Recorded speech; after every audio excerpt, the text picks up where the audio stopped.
Today I wanted to make meatballs. I saw this recipe not too long ago on Pinterest.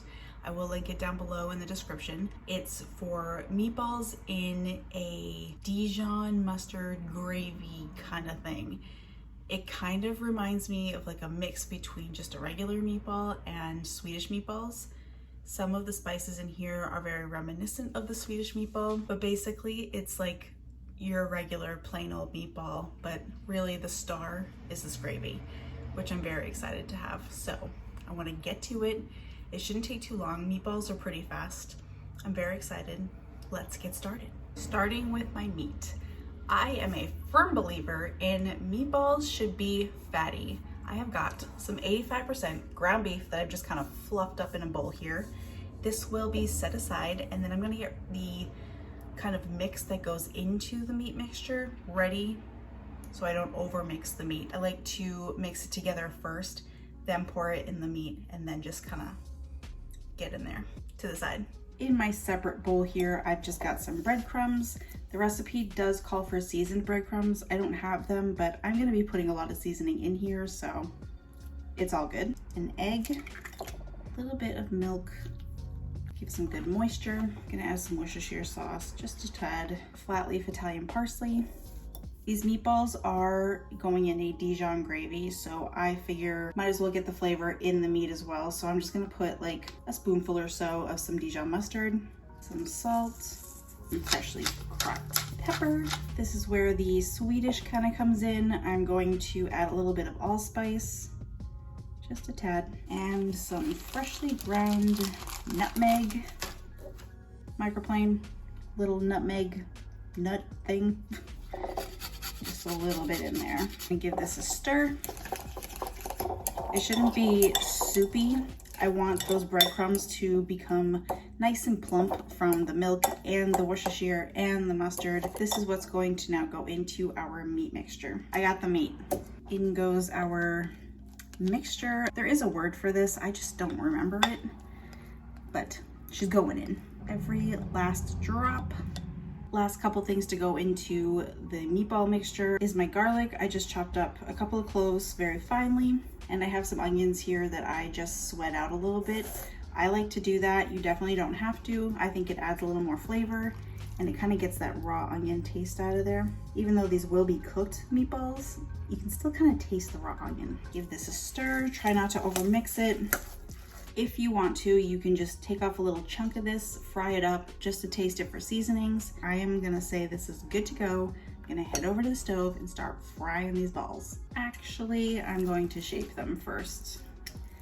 Nothing like a good assembly line to get you going. Kind of want them a little bigger.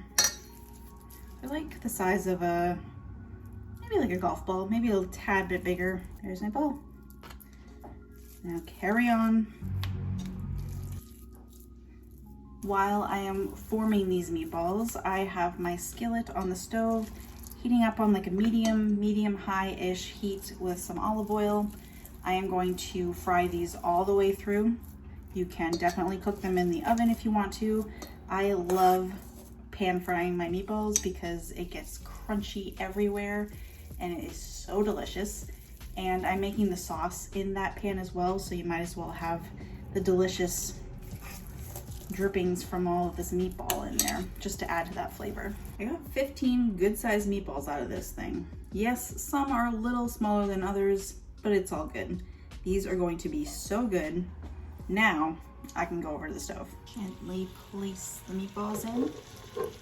Don't let them touch if you can help it. I'm sure I'll not space these correctly, but once you put them down, don't touch them. I want them to release on their own. That crust will develop. It'll be so good. One more meatball. Breaking my rule. I'm moving them just a little bit. I just want to fit this meatball in there. I don't want to have to wait a whole bunch of time just for one.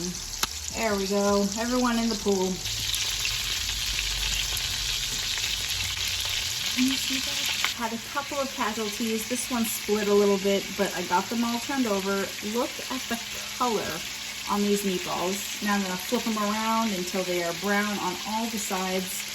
They're technically not really gonna be meatballs because of the nature of how I'm cooking these things, but they'll be good. They're gonna be meat cubes of some sort.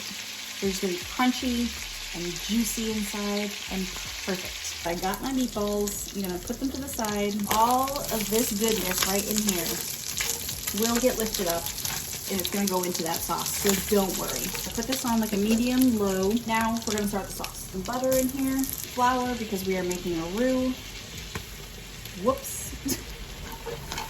Put that flour out just for a minute or so. I'm gonna just put my beef stock in, which will help lift up those things from the bottom. But also thicken this right up.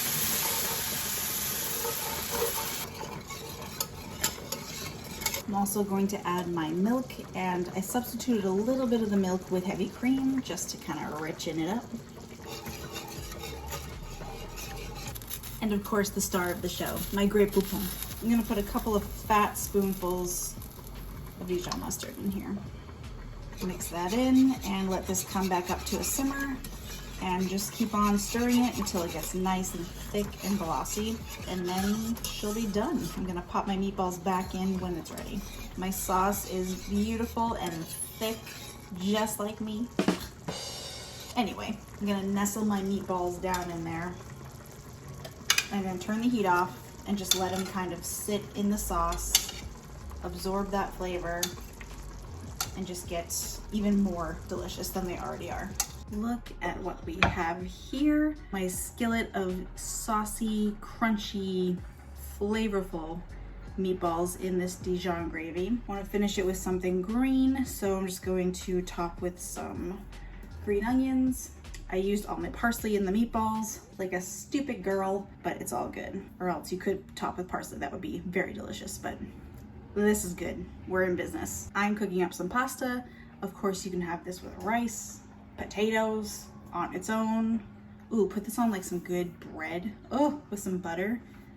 You can do so much with this. I've got to dig in very badly right now. I'm not even gonna plate this up because Mama needs it. Oh, it's just so droopy.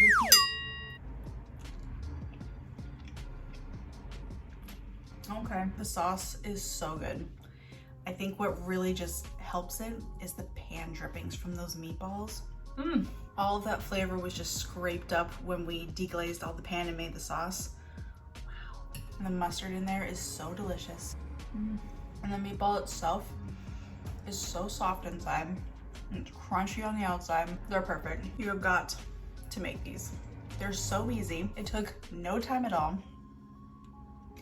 This is really delicious for like a weeknight meal, or if you're entertaining. Everyone loves meatballs. Enjoy. Ooh.